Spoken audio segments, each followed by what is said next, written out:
Welcome to GS education. My name is Geeta. आज जो है हम डिस्कस करेंगे क्लास 6 की एनसीईआरटी की बुक ज्योग्राफी में चैप्टर सेकंड।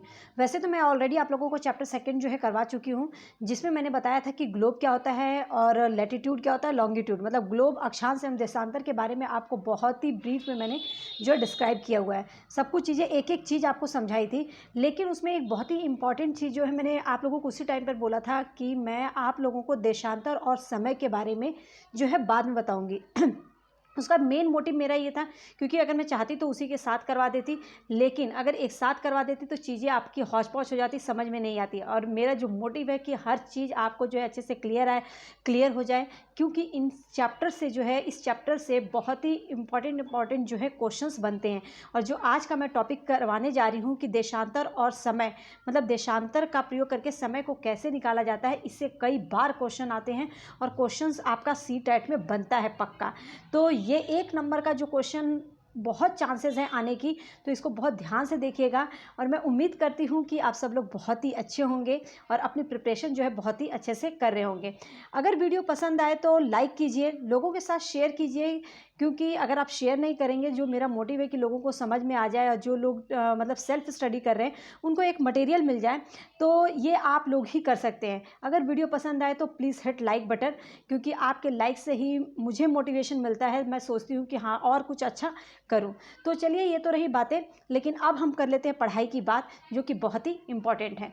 तो जो हमारा जो चैप्टर है आज, वही सेकंड चैप्टर ही हम करेंगे। इससे पहले भी मैं सेकंड चैप्टर करवा चुकी हूँ, ये पार्ट 2 है उसका, जिसमें कि मैं देशांतर और किसके बारे में, समय के बारे में आप लोगों को बताऊंगी कि देशांतर का प्रयोग करके समय कैसे, अक्षांश जो है दूरी को बताता है, देशांतर का प्रयोग जो है समय को निकालने के लिए किस तरीके से किया जाता है, वो मैं एक एक चीज़ क्लियर करूंगी।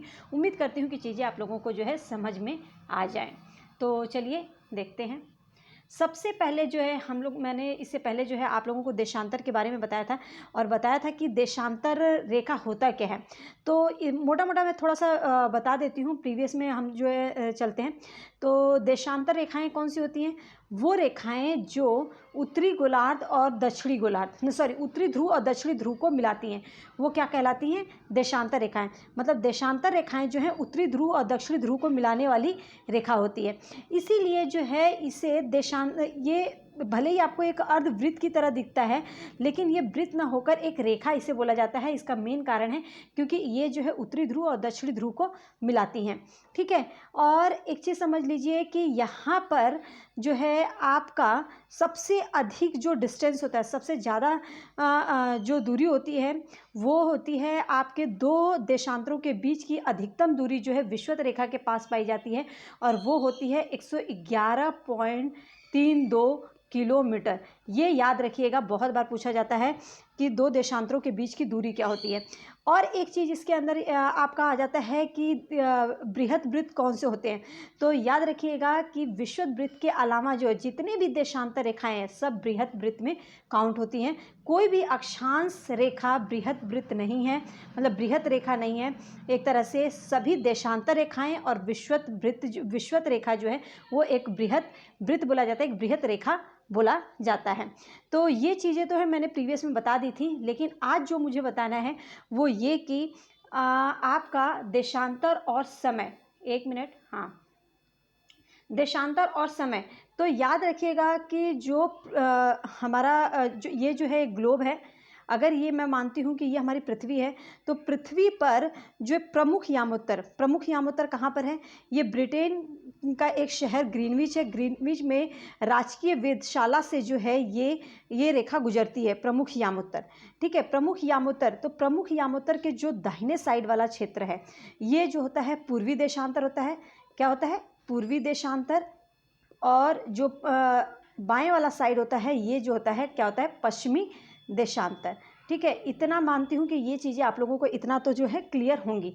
अब मेरे को जो मेन बताना है मुझे, तो याद रखिएगा पृथ्वी जो है हमारी कैसे घूमती है? पृथ्वी जो है हमेशा पश्चिम से पूर्व की ओर कैसे घूमती है? पश्चिम से पूर्व की ओर घूमती है। तो अगर पृथ्वी पश्चिम से पूर्व की ओर घूमती है, तो इसका मतलब है पश्चिम में जो भी समय हो रहा होगा, पूर्व में उससे अधिक होगा। तो पृथ्वी जो है पश्चिम से पूर्व की ओर चक्कर लगाती है। अतः जो स्थान, यह स्थान है, जो स्थान ग्रीनविच के पूर्व में है, ग्रीनविच मतलब जहाँ से प्रमुख यामोत्तर गुजरती है, ये जो स्थान ग्रीनविच के पूर्व में है उसका समय जो है ग्रीनविच के उसका समय जो है क्या होगा, आगे पश्चिम के समय से आगे होगा। ठीक है, पश्चिम के समय से आगे होगा। और एक मिनट, ग्रीनविच के पूर्व में है उनका समय ग्रीनविच समय से जो है आगे होगा, तथा जो पश्चिम में है उनका समय पीछे होगा। ये तो क्लियर हो गया। मतलब ये प्रमुख यामोत्तर है जो पृथ्वी को 2 बराबर भागों में बांटती है, और ये जो है इसके दाहिने साइड जो है पूर्वी देशांतर है, इसके बाएं साइड जो है पश्चिमी देशांतर। हम सब लोगों को पता है कि जो हमारी पृथ्वी है वो जो है पश्चिम से पूर्व की ओर जो है चक्कर लगाती है। क्या करती है? पश्चिम से पूर्व की ओर जो है चक्कर लगाती है। तो मतलब ग्रीनविच के जो पूर्व वाला क्षेत्र होगा वो जो है उसका समय ग्रीनविच के समय से आगे होगा, और जो पश्चिम वाला क्षेत्र होगा ये वाला, ये समय जो है पीछे होगा। तो याद रखिएगा, ग्रीनविच से जो ग्रीनविच के जो पश्चिम में क्षेत्र है वो पीछे होगा उसका समय, और ग्रीनविच के जो पूर्व में है उसका जो समय है वो क्या होगा, आगे।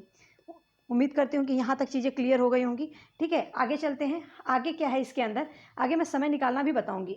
ठीक है, अब यहाँ पे हम देखते हैं देशांतर रेखा और समय।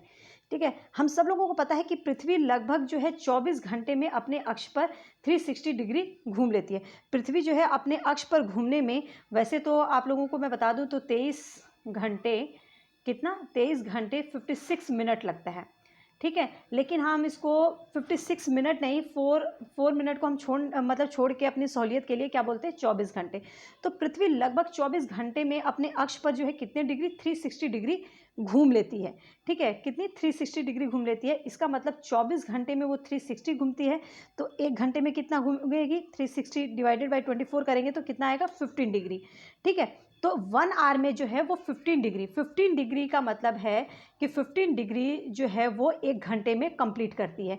और अब इसका हम देखते हैं मिनट में निकालते हैं, क्योंकि हमें समय निकालना है तो जितना छोटा से छोटा इकाई हम निकाल लें। तो 60 मिनट में 15 डिग्री हो रहा है, तो 1 डिग्री कितने मिनट में, तो 15 4 60 होता है। तो मतलब कि 1 डिग्री जो है वो 4 मिनट में कवर करती है। पृथ्वी जो है अपने अक्ष पर 1 डिग्री घूमने में कितना समय लेती है, 4 मिनट। ठीक है, इतना क्लियर हो गया। ग्रीनविच क्या है, यहाँ जो प्रमुख यामोत्तर है। ठीक है, ग्रीनविच से अगर हम 15 डिग्री पूर्व जाएंगे तो समय आगे होगा या पीछे, कमेंट सेक्शन में बताइएगा। मेरे हिसाब से मैंने क्या पीछे बोला था कि समय जो है क्या होगा, आगे। अगर हमें 15 डिग्री की बात करें, 15 डिग्री, ये तो 15 डिग्री है, अगर कितना समय आगे होगा, अब इसमें आता है कि कितना समय आगे होगा। अगर ग्रीनविच से 15 डिग्री हम पूर्व जाते हैं तो कितना समय आगे होगा, तो 15 डिग्री इंटू 4 कर देंगे तो कितना हो जाएगा, 60 मिनट। ठीक है, ये मिनट है ना, तो मिनट में हम निकालना है हमें। तो हमें ये पता है कि 1 डिग्री इक्वल 4 होता है, 4 मिनट। तो 15 डिग्री इक्वल 4 करेंगे तो कितने मिनट आ जाएगा, 60 मिनट। क्लियर हो रहा है? अगर नहीं क्लियर हो रहा है तो एक बार और सुनिए कि अगर 1 डिग्री 4 मिनट में कवर कर रहा है तो 15 डिग्री पूर्व अगर जाते हैं तो कितना होगा, 15 into 4 equal 60 minute, right. 60 minute होता है, 60 मिनट मीन्स 1 आवर। तो मतलब कि अगर ग्रीनविच से अगर हम 15 डिग्री पूर्व की ओर जाते हैं तो 1 घंटा समय जो है क्या होगा, आगे होगा। 1 घंटा जो है आगे की ओर हम बढ़ जाते हैं। क्लियर हो गया यहाँ तक? उम्मीद करती हूँ कि ये चीज़ें क्लियर हो गई होंगी। तो आप एक और चीज़ समझिए कि अगर आपका ग्रीनविच के पास, मतलब कि अगर आपका ग्रीनविच के पास कितना, 12 बज रहे हैं, तो 15 डिग्री पूर्व अगर आप जाते हैं तो कितना समय हो जाएगा, यहाँ पर 1 बज जाएगा। क्लियर? अगर दोपहर के 12 बजते हैं ग्रीनविच पर तो उसके बाद जो है 1 बज जाएगा। अगर 15 डिग्री पूर्व, अगर 30 पे जाते हैं तो कितना घंटे आगे हो जाएगा, 2 बज जाएंगे। और ऐसा ही नहीं, 15 डिग्री ही नहीं, अगर आपका ये 16, 17, 18, 19 डिग्री जितना भी होगा उतना 4 से आप मल्टीप्लाई कीजिए, जितना मिनट आता है उसको आवर में कन्वर्ट कर दीजिए। तो उम्मीद करती हूँ ये चीज़ें क्लियर हो गई होंगी। अगर यहीं पर पूछता कि ग्रीनविच पे अगर 12 बजा है तो 15 डिग्री पश्चिम की ओर जाने पर, 15 डिग्री पश्चिम की ओर जाने पर, सॉरी एक मिनट, अगर ग्रीनविच पर जो है, ग्रीनविच पर कितना टाइम हुआ है, ग्रीनविच पर अगर 11 बजे हैं, ग्रीनविच पर 11 बजे हैं, अगर हम 15 डिग्री पश्चिम जाते हैं, कितना 15 डिग्री पश्चिम की ओर मूव करते हैं तो कितना समय होगा, तो याद रखिएगा क्योंकि ग्रीनविच से पश्चिम जाने पर 1 घंटा पीछे हो जाएगा, क्योंकि 15 डिग्री ही बोल रहा है, तो कितना हो जाएगा यहाँ पे जो है 10 बज जाएंगे। तो उम्मीद करती हूँ ये चीज़ क्लियर हो गई होगी आपको। आगे चलते हैं। आगे आप देखिए भारत में समय कैसे, अगर हम बोलते हैं भारत का जो देशांतरी विस्तार है, आप सब लोगों को पता है कि भारत का जो देशांतरी विस्तार है, अच्छा मैंने शायद अक्षांशीय विस्तार नहीं बताया था, याद रखिएगा भारत का जो अक्षांशीय विस्तार है,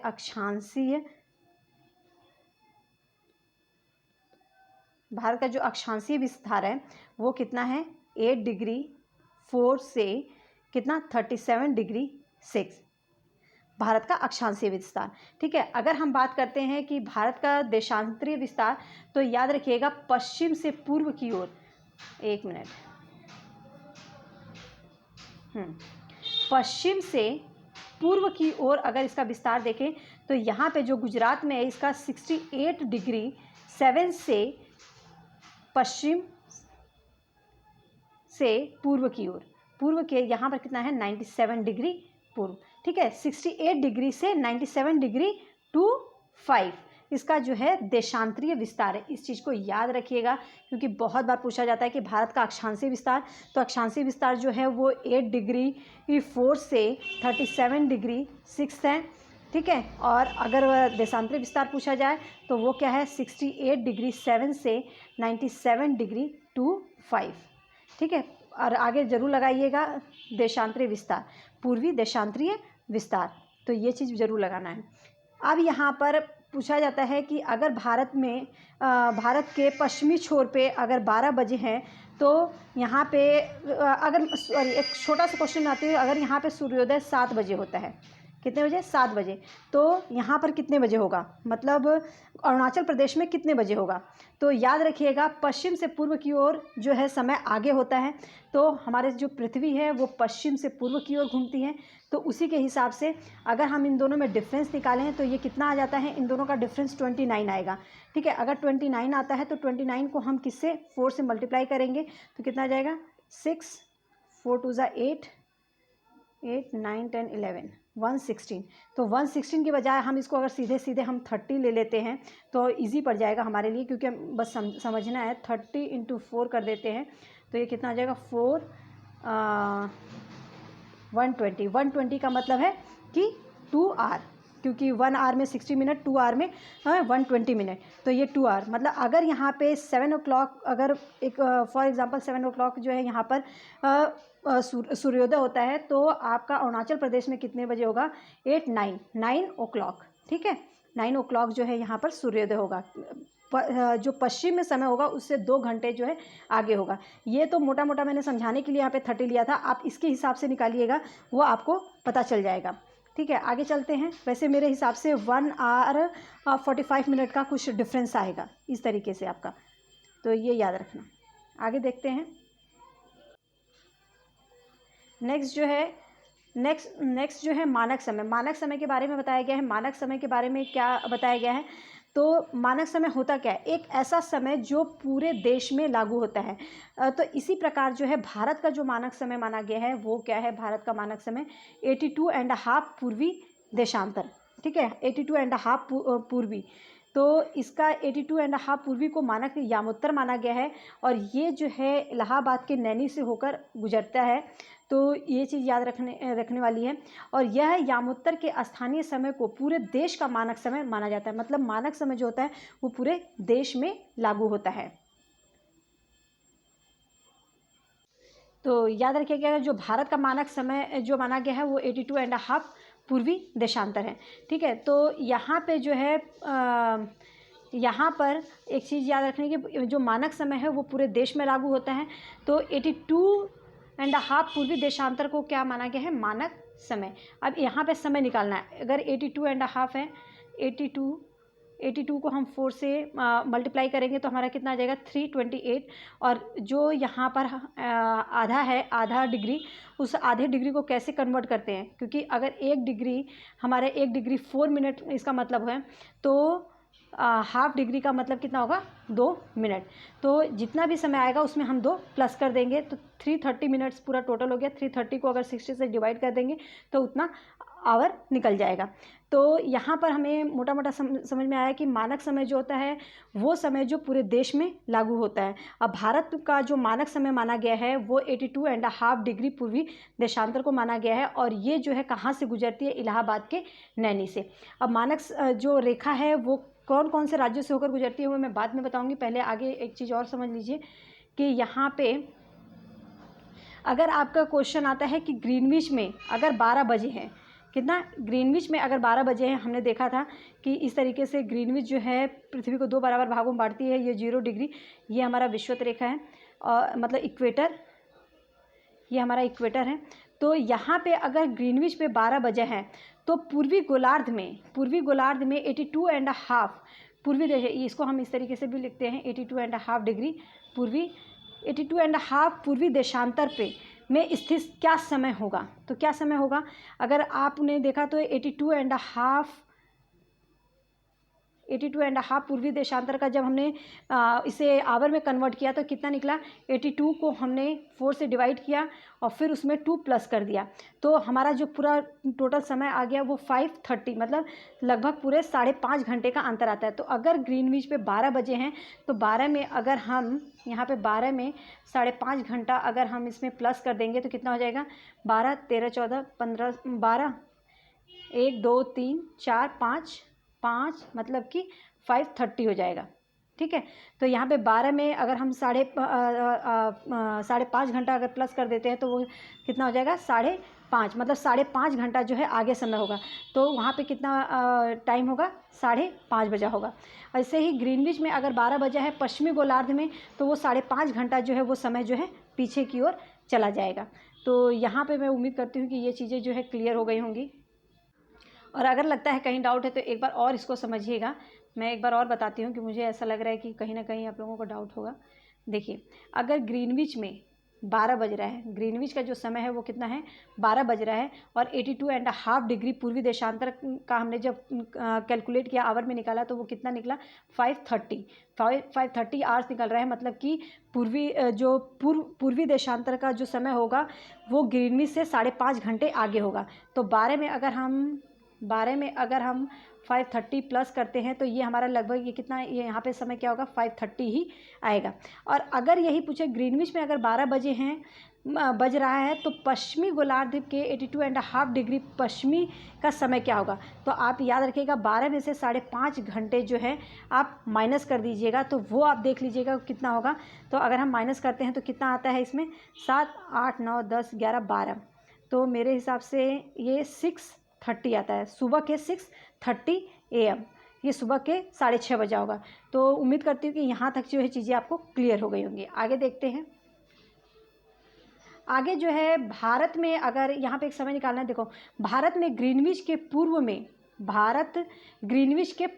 82.5 डिग्री पर जो है पूर्व में स्थित है। ग्रीनविच शहर से जो है 82.5 पूर्वी जो है देशांतर पे स्थित है, इसलिए भारत का समय ग्रीनविच के समय से 5.5 घंटा जो है 5 घंटा 30 मिनट आगे है। इसीलिए बोला जाता है कि अगर मान लो ब्रिटेन में अगर मैच 2 बजे दोपहर में हो रहा है, 2 बजे के दोपहर में हो रहा है, तो वो भारत में कितने बजे होगा, तो 2 + 5.30, तो कितना हो जाएगा, 5, 6, 7, मतलब कि 7:30 जो है यहाँ पे 7:30 शाम को जो है मैच चल रहा होगा भारत में। अगर ब्रिटेन में 2 बज रहा होगा तो भारत में कितना होगा टाइम, 7:30 शाम का 7:30 बज रहा होगा। इस प्रकार जो है रूस में जैसे भारत में 1 मानक समय माना गया है, उसी प्रकार जो है रूस में पूरे 11 मानक समय को अपनाया गया है। पृथ्वी को 1 घंटे वाले 24 समय क्षेत्रों में बांटा गया है। इस प्रकार प्रत्येक समय क्षेत्र के लिए कितने डिग्री देशांतर तक का क्षेत्र को मतलब घेरता है, कितना घेरता है, तो वो है 15 डिग्री। 1 घंटे के समय के लिए 15 डिग्री देशांतर को वो जो है घेरता है। और रूस में कुल मानक समय कितने अपनाए गए हैं? 11, ये याद रखना है। ठीक है, तो यहाँ तक चीज़ें जो है आपको क्लियर हो गई होंगी और मोटा मोटा जो है इसके अंदर कुछ नोट्स है ये आपको पता होना चाहिए। याद रखिएगा कि 0 डिग्री से 180 डिग्री तक पश्चिमी देशांतर होता है। मतलब अगर 0 डिग्री से, अगर हमारा ये ग्रीनविच है, यहाँ पर ये हमारा जो है इक्वेटर है, इक्वेटर 0 डिग्री, और ये ग्रीनविच जो है ये यहाँ पे उत्तरी गोलार्ध है। तो उत्तरी और पूर्वी ध्रुव को मिलाने वाली रेखा को जो है हम देशांतर कहते हैं। तो 180 जो है इधर पूर्वी देशांतर होता है और 180 जो है पश्चिमी देशांतर होता है। तो वही बोल रहा है कि 0 डिग्री से 180 तक पश्चिमी देशांतर होता है और पश्चिमी देशांतर का समय जो है हमेशा पूर्वी देशांतर से पीछे होता है। मतलब जो पूर्वी देशांतर है उससे जो है पश्चिमी देशांतर का जो समय है पीछे होता है। ये हम जो है पहले ही डिस्कस कर चुके हैं। और पूर्वी देशांतर में समय आगे होता है। अगर पश्चिमी देशांतर में, मान लो कि अगर पश्चिमी देशांतर में मंगलवार है तो पश्चिम से हमारी पृथ्वी जो है पश्चिम से पूर्व की ओर चलती है। हमारी पृथ्वी जो है पश्चिम से पूर्व की ओर चलती है। तो इसका मतलब यहाँ पे अगर हमारा मंगलवार है, ट्यूसडे है, तो यहाँ पर क्या होगा, इस एरिया में हमारा वेडनेसडे होगा। ठीक है, क्या होगा? वेडनेसडे। तो इस चीज़ को याद रखिएगा। तो 180 पूर्वी व पश्चिमी देशांतर, जहाँ पे 180 वाला जो है ये वाला देशांतर जो है 180 पूर्वी और 180 पश्चिमी देशांतर जहाँ पे मिलती हैं उसको जो है अंतर्राष्ट्रीय तिथि रेखा कहते हैं। ठीक है, क्या कहते हैं? अंतर्राष्ट्रीय तिथि रेखा। इसमें और भी 2-3 चीज़ें छोटी छोटी हैं जो कि मैं बाद में क्वेश्चन के साथ आपको कवर करवा दूंगी। और उम्मीद करती हूँ कि मानक समय निकालना आ गया होगा। अब इससे रिलेटेड जो है हम समय कैसे निकालते हैं वो क्वेश्चन के फॉर्म में मैं लेकर आऊँगी और आप लोग खुद करेंगे तो आप लोगों को चीज़ें क्लियर हो जाएंगी। एक बार वीडियो देखिएगा, नहीं समझ में आता है 2 बार देखिएगा। इतना हार्ड नहीं है कि ये चीज़ें समझ में ना आए, लेकिन इससे CTET में क्वेश्चन बहुत बनते हैं। तो आप इसको ध्यान से देखिएगा। अगर वीडियो पसंद आई हो तो please hit like button and लोगों के साथ शेयर कीजिए। All the best.